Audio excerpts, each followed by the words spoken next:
Hello, everyone. Listen and speak together. Welcome to the Mrs. English Interactive Podcast. I would like to order one large coffee, please. Hugo, what on earth are you doing? I'm being clear, Maria. I'm being textbook Hugo. Isn't this what the people want? Maximum clarity? No mistakes? You sound like a microwave from 1995. It's painful. Hey, I followed every rule. Subject, auxiliary verb. You mean helper word? Right. Helper word. I use the verb to like. I use the article, the adjective, the noun. Why do I sound like I'm malfunctioning? Because, my dear friend, you are treating English like a series of isolated bricks. You're building a wall. But natural English? Natural English is a river. It flows. A river? Man, I feel more like I'm stuck in a swamp. Precisely why we're here today. Welcome back to the Mrs. English Interactive community. I'm Maria, your structure specialist. And I'm Hugo, your communication coach. Today, we are tackling the biggest wall standing between you and the way native speakers actually talk. We are moving beyond the textbook. We are looking at why you might feel stuck at the intermediate level, even though you know all the rules. It's that stuck intermediate plateau, guys. You know the feeling. You can write a perfect email, you can read a newspaper, but as soon as you open your mouth at a party, your brain goes into robot mode. You're terrified of sounding foolish, so you overpronounce every single letter. Technically speaking, this is what we call grammar anxiety. The fear of linguistic imperfection prevents the natural phonological processes that make English sound, well, English. See? Maria uses the fancy words like phonological processes. I just call it sound science. It is indeed sound science. To understand why your English feels robotic, we have to look at the history of the language itself. English is what linguists call a stress-timed language. Okay, translate for the street, Maria. What does that actually mean? It means that in English, we don't give every syllable the same amount of time. Think of it like a drum beat. The important words, the nouns, the main verbs, get the heavy beat. But the grammar words, the prepositions, the articles, the auxiliary— Helper words. Yes, the helper words. Those words get squashed. They get swallowed. They are reduced to almost nothing so that the rhythm stays consistent. It's like Morse code, right? Long taps for the big words, tiny little dots for the rest. If you try to make every word a long tap, the person listening to you gets exhausted. Precisely. If we look at the origin of this rhythm, it's a Germanic trait that has survived for centuries.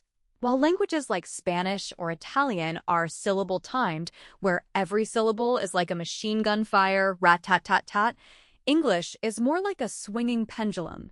In the real world, this is why people tell me, Hugo, English speakers talk so fast. But they aren't actually talking fast. They're just eating the unimportant words. One of the most critical tools for this eating of words is the schwa. For maximum clarity, the schwa is the most common vowel sound in the English language, represented by the symbol ga. This is Hugo's modern mirror for the schwa. I call it the Friday afternoon sound. The Friday afternoon sound? Yeah. Imagine it's 4:55 p.m. on a Friday. You're exhausted. Your boss asks you a question. You don't want to move your mouth. You just let out a tiny, lazy, Exactly. That's it. Your mouth is completely relaxed. Your tongue is just floating in the middle. Ah, eh. It's the sound in the first syllable of about, or the second syllable of banana. It is the ultimate example of maximal economy of movement. Native speakers are linguistically lazy in a very efficient way. We use the schwa to reduce those helper words, like was, to, and of, so the listener can focus on the meat of the sentence.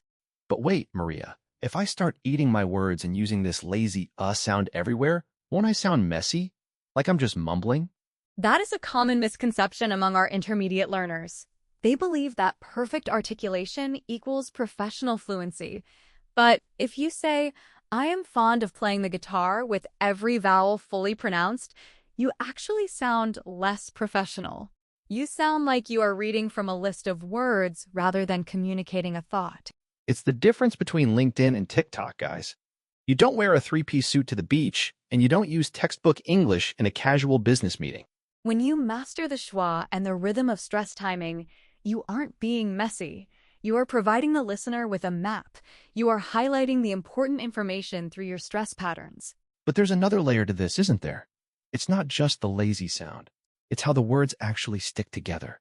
You're referring to catenation. Kate, what now? Catenation. Or, for the rest of us, sound gluing. Much better. I like sound glue. It's a fundamental rule. When one word ends in a consonant sound and the next word begins with a vowel sound, they are essentially glued together. They become one phonetic unit. Like an apple becomes an apple, or cleanup becomes cleanup. Correct. In your mind, you see two separate words on a page, but in the air, they are inseparable. This is where most intermediate learners struggle with listening. They are listening for a gap between words that doesn't exist. It's like they're waiting for the pause button, but the movie just keeps playing. Exactly. If you can't hear the glue, you can't understand the sentence. And if you don't use the glue, you will always feel like you're working too hard when you speak. Your mouth will get tired. My mouth is getting tired just thinking about it. Maria, I think we need a quick second to breathe before we dive into the actual meat of how to fix this. I agree. Let's take a momentary pause. When we come back, we're going to look at the 3 biggest sound glue mistakes that are keeping you stuck. Go grab a coffee, and don't say it like a robot when you order it. We'll be right back. Welcome back to our deep dive into the river of English flow. I hope your coffee was refreshing and that you used a schwa when you ordered it. I'm sure they did, Maria. A cup of coffee is basically 50% schwas. It's the perfect practice sentence. Precisely. Now that we've established that English is a stress-timed language, meaning we prioritize the rhythm of important content words over the smaller grammar words, we need to look at the actual mechanics. How do we physically move from one word to the next without sounding like we're hitting a speed bump? This is the meat of the lesson, guys. The part where we stop talking about the why and start looking at the how. Maria has 5 fancy names for this, but I just call them the 5 pillars of connection. Indeed. To achieve professional-level fluency, you must master these 5 phonological processes, or, as Hugo says, these 5 ways to glue your speech together. The first, which we touched on earlier, is catenation, which I call consonant-to-vowel glue. Catenation occurs when a word ends in a consonant sound and the next begins with a vowel sound. For maximum clarity, notice I said sound, not letter.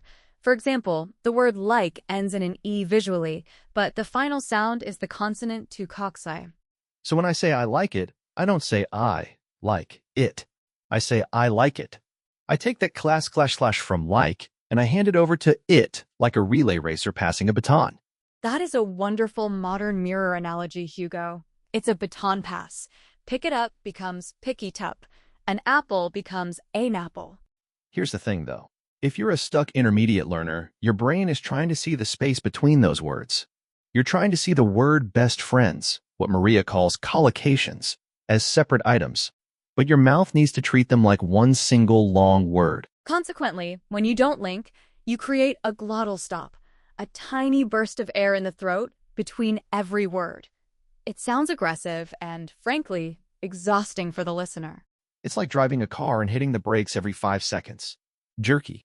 Movement is not flow. Exactly. Now, the second pillar is the opposite of catenation. What happens when we have a vowel-to-vowel connection? This is known as intrusion. I call this the vowel ghost. It's a sound that isn't in the spelling, but it haunts the pronunciation. Vowel ghosts? How scientific of you. Technically, intrusion is the insertion of an intrusive semi-vowel, usually a sheet slash, sevels to bridge the gap between 2 vowel sounds. Okay, let's translate that. If I say go away, I've got 2 helper words essentially. Go ends in a vowel, and away starts with 1. If I don't use a ghost sound, it's go away. It's clunky, so my mouth naturally adds a tiny tig-diblich 2 prizes, go W away. And if the first word ends in a high front vowel, like he or they, we insert a // He asked becomes he asked. I agree becomes I agree. This is where learners get tripped up. They think, there's no why in I agree. And Maria says, don't overthink it, just build the bridge. Precisely. The goal is to avoid the hiatus, the awkward gap between vowels. We want the music of the sentence, our intonation, to remain uninterrupted. Speaking of interruptions, let's talk about the third pillar. This one is my favorite because it's about being lazy. Maria calls it elision. Elision is the total omission of a sound for articulatory economy. In the real world, the sounds s/ and id/ are the most frequent victims of this process, especially when they are sandwiched between two other consonants. I call this sound eating. If a word ends in a T and the next one starts with a consonant, that T is gone. It's lunch. Lunch? Yeah, next door. I don't say next T door. I say next door. The T disappears. Most common becomes most common. Stand by becomes standby. This is high friction for intermediate learners because they feel they are misspelling the word with their mouth. But if you say sandwich with a hard D, it sounds incredibly unnatural. It is always sandwich. It's like a ghost in the machine again. The letter is there in the textbook, but in the street, it's invisible. Our fourth pillar is assimilation, which is perhaps the most transformative. This is when two sounds meet and blend together to create an entirely new sound block, or phoneme. This is sound blending. This is why don't you sounds like don't you, or did you sounds like did you. Technically speaking, the alveolar sounds at/ and d/ assimilate with the palatal speech of the word you to create an affricate sound. Alveolar affricate? Maria, you're losing them. Guys, here is the plain English version. When T or D meets Y, they have a baby. And that baby is a CH or a J sound. A very colorful way to put it. Won't you becomes one chew. Would you becomes would you. If you don't do this, you sound like you're reading a legal contract. And the final pillar, Maria. Geminates, from the Latin for twins. Twin sounds. This is the easiest one, but people still miss it. If one word ends with a sound and the next starts with the exact same sound, you don't say it twice. You just hold it a little longer. For example, social life. We do not say social life. We prolong the top all-flash sound, social if. Or pet turtle. It's not pet turtle. It's pea turtle. If you try to pronounce both, you end up stuttering your way through the sentence. You lose the rhythm. And remember, in a stress-timed language, the rhythm is everything. Man, my brain is actually buzzing. That's a lot of glue. Consonant to vowel, vowel ghosts, sound eating, blending, and twins. It sounds like a lot when we categorize it, but in reality, your mouth wants to do this. It is the path of least resistance. I think we need to show them how this actually looks in a real-world sentence. Not just an apple, but something they'd actually say at work or in a bar. A wonderful idea. Let's prepare a real-world test for our final segment. I'm going to go stretch my tongue. You guys take a minute? Maybe try saying sandwich 10 times without the D. We'll see you in a bit. And we are back. If you're still with us, give yourself a pat on the back. Your brain is officially expanding. You're not just a student anymore. You're a linguistic athlete. Welcome back, everyone. We have covered the why and the how. Now, we must focus on the do. It is one thing to understand the mechanics of phonology. It is quite another to apply them under the social pressure of a real conversation. Exactly. In the real world, you don't have time to think, okay, that's a consonant, that's a vowel. I need to pass the baton. You just need to flow. So, Maria, I've set up a real-world test for our listeners. Oh? What is the scenario? It's 2026. Our listener is at a high-level networking event. They're talking to a recruiter from a major tech company about, you guessed it, the environmental impact of AI. A very current topic indeed. Here's the sentence our stuck intermediate listener wants to say. I have been thinking about the impact of artificial intelligence on the planet. On paper, it's a perfect sentence. It uses the present perfect continuous, what we call our background app tense, to show an action that started in the past and is still relevant. But if they say it word for word, it will sound like a legal deposition. I have been thinking about the impact. Stop. You've already lost the recruiter. They think you're a chatbot. Maria, walk us through the structure specialist version of how this actually sounds when a native speaker says it. For maximum clarity, we apply the rules we've discussed. I have becomes the contraction I've. The word been is reduced to a weak form with the schwa. Thinking about is a prime candidate for catenation, the sound glue. The ng/ links directly to the A in about. Wait, Maria, let me plain English that. Guys, thinking about becomes thinking about. You glue them together. And that about? Use that Friday afternoon sound for the A. See. Precisely. Consequently, the entire phrase, I have been thinking about becomes a single stream of sound. I've been thinking about the. It sounds like one long word. I've been thinking about the. That's the Morse code rhythm we talked about earlier. The impact and artificial intelligence are your long taps. Everything else is a tiny dot. Let's try a technique called backchaining to help our community master this. We build the sentence from the bottom up to preserve the rhythm. I love this one. It's like building a skyscraper from the basement. Repeat after me, guys. The planet. The planet. On the planet. On the planet. Intelligence on the planet. Intelligence on the planet. Now, the glue. Thinking about the impact. Thinking about the impact. You're making me use your street English pronunciation, Hugo. Because it works, Maria. It feels natural. Now the whole thing. I've been thinking about the impact of artificial intelligence on the planet. Very good.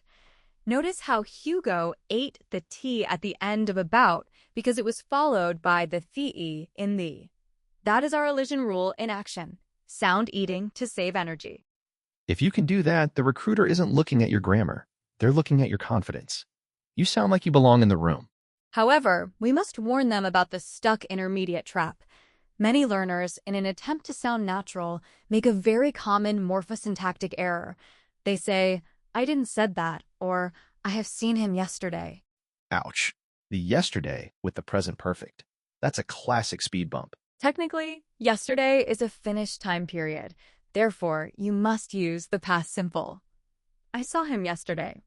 If the time is unfinished, like this week, then you can use the background app tense. Guys, here's the thing. Don't let the sound glue make you messy with your logic. Maria is the safety net. Keep the rules in the back of your head, but let the rhythm take the lead. To truly break the plateau, I suggest a technique called shadowing.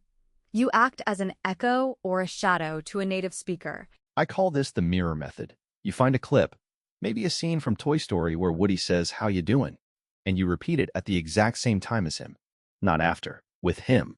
It builds muscle memory in the vocal tract. You are training your tongue to move in patterns that your native language might not allow. For intermediate learners, I recommend starting with a transcript, but eventually, you should shadow purely by ear. It feels weird at first. You're going to feel like you're mimicking someone, and that's okay. That's how we learned our first language as kids. We were just tiny little shadows.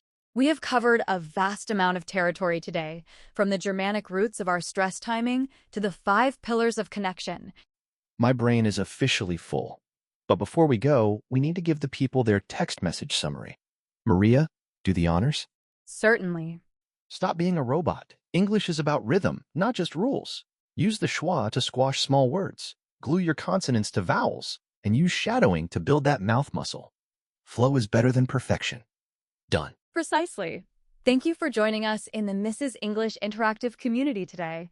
Your dedication to the why and the how is what will move you from intermediate to advanced. You guys crushed it. Don't forget to like this video and subscribe so you don't miss our next deep dive. Tell us in the comments, what's the one word you're always eating the sounds in? We look forward to reading your responses. Until next time. Keep flowing, guys. We'll see you next time on the Mrs. English Interactive podcast.